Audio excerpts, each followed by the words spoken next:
Assalamualaikum warahmatullahi wabarakatuh. Selamat malam. Kenapa saya sebut selamat malam? Karena kita take video tengah malam sebelum deadline. Jadi pada video kali ini kita akan menyampaikan sebuah materi, yang mana materi ini adalah salah satu tugas dari ujian akhir semester kita untuk mata kuliah manajemen proyek. Yang mana pada tugas kali ini, pada materi kali ini akan disampaikan oleh saya sendiri, Rizky Orama, Okta Hari Setiadi, Mufid Maksum, dan Noberto. Untuk materi yang akan kita sampaikan pada video ini adalah materi tentang inisiasi apa sih, Pak?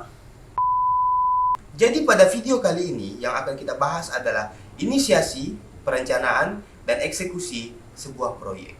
Saya akan menjelaskan sedikit sebagai pengantar inisiasi proyek atau initiation project, project initiation.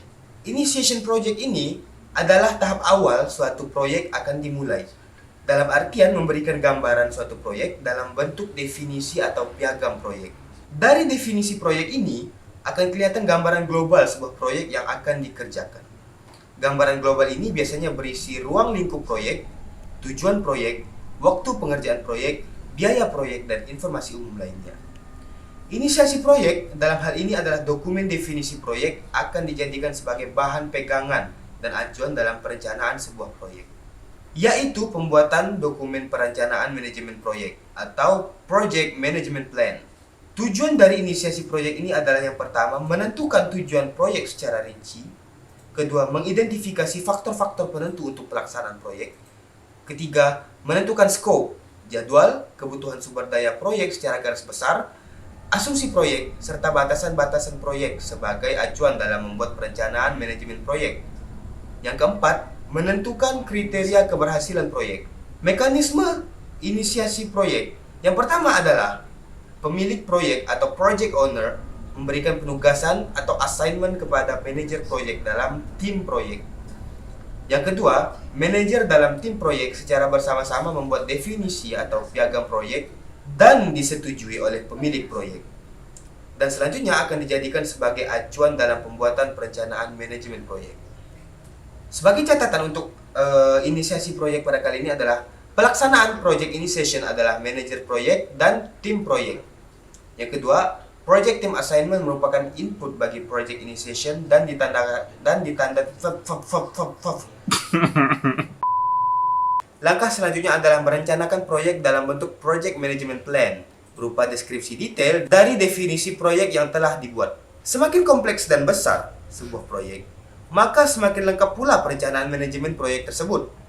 Perencanaan proyek secara umum berisi ruang lingkup proyek atau scope, waktu pengerjaan proyek atau time, rencana anggaran biaya proyek atau cost, kualitas proyek, sumber daya proyek, manajemen risiko, perencanaan komunikasi, pengadaan, integrasi, serta pemangku jabatan atau stakeholder.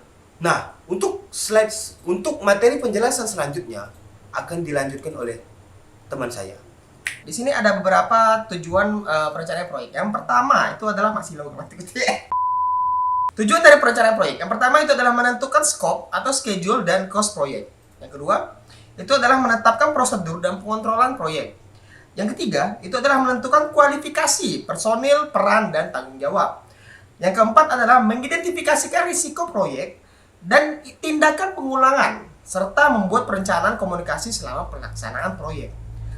Sedangkan tujuan yang terakhir itu adalah menyetujui proyek baseline untuk mengukur kinerja proyek mekanisme.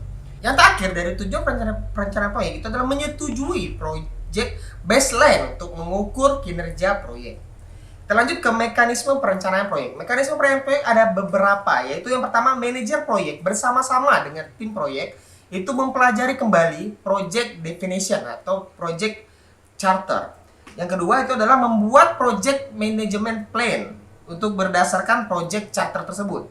Yang ketiga adalah persetujuan atau approve dari pemilik proyek bahwa project management plan tersebut akan dijadikan sebagai acuan dalam pelaksanaan proyek. Dokumen project plan ini adalah ada beberapa dokumen di sini. Yang pertama adalah project definition sebagai acuan dalam pembuatan project management plan.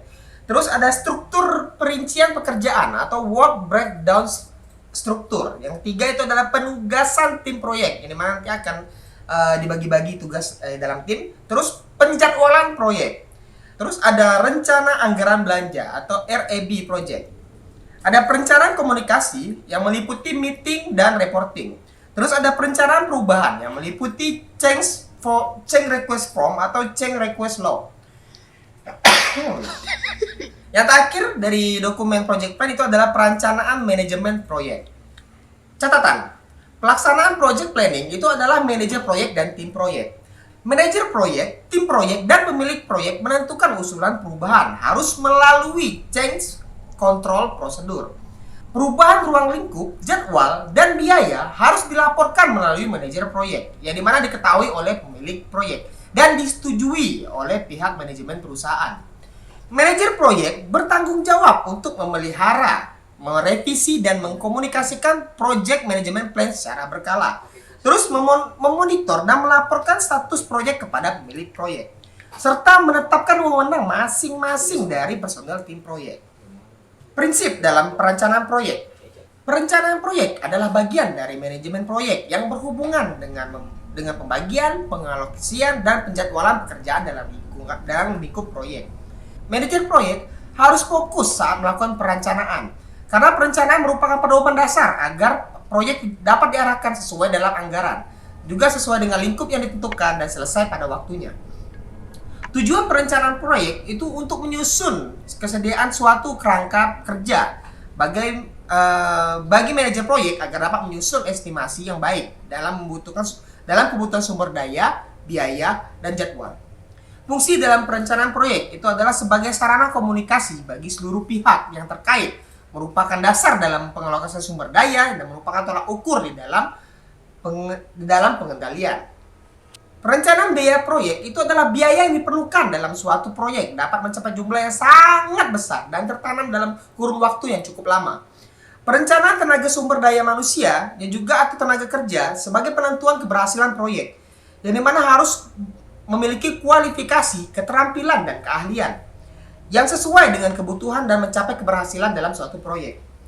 Perencanaan pelaksanaan peralatan yang digunakan dalam suatu proyek dipengaruhi oleh produktivitas alat terhadap volume pekerjaan yang akan dilakukan. Sedangkan perencanaan bahan dan material, perencanaan terhadap material dimaksudkan agar dalam pelaksanaan pekerjaan menggunakan bahan dan material menjadi efisien dan efektif. Baik, selanjutnya akan dijelaskan teman saya. Lanjut ke pelaksanaan proyek. Adapun poin selanjutnya itu pelaksanaan proyek atau project executing.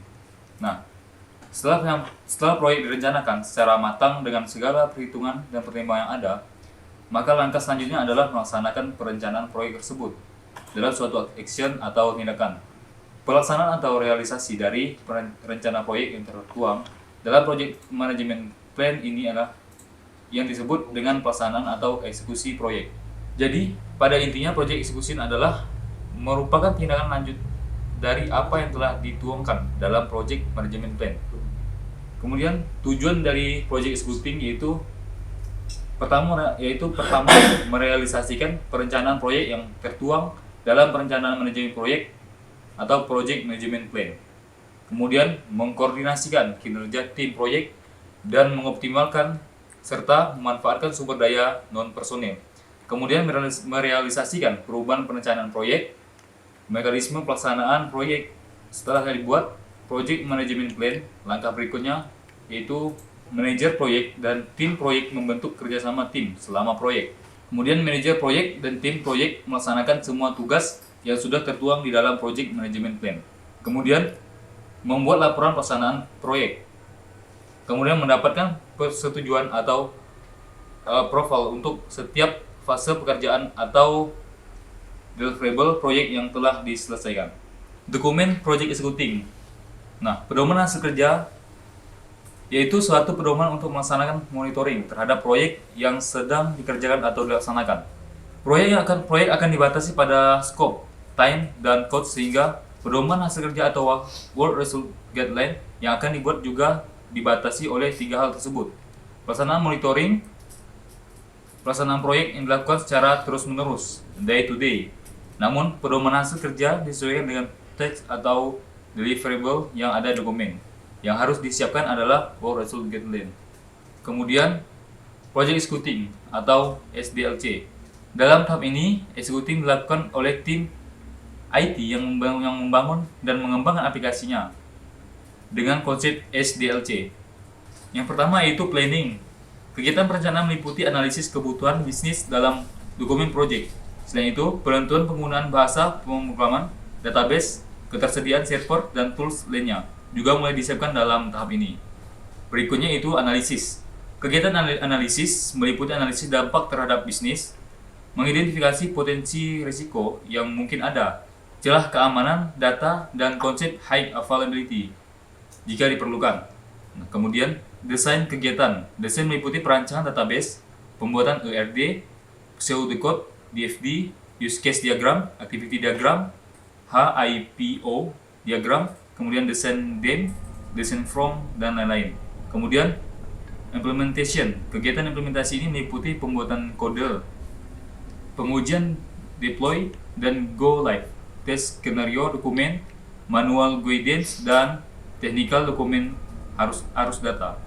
Oke, untuk selanjutnya saya serahkan kepada teman saya Nobeto untuk melanjutkan materinya.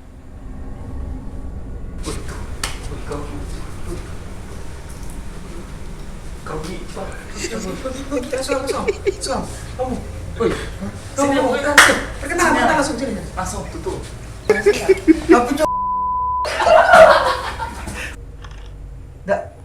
Jadi aku mau baca nih materi yang habiskan dulu nih. Jadi daripada macet di pasar, aku balik tidur ya. Mungkin sekian dari kami. Selamat malam dan cikidot.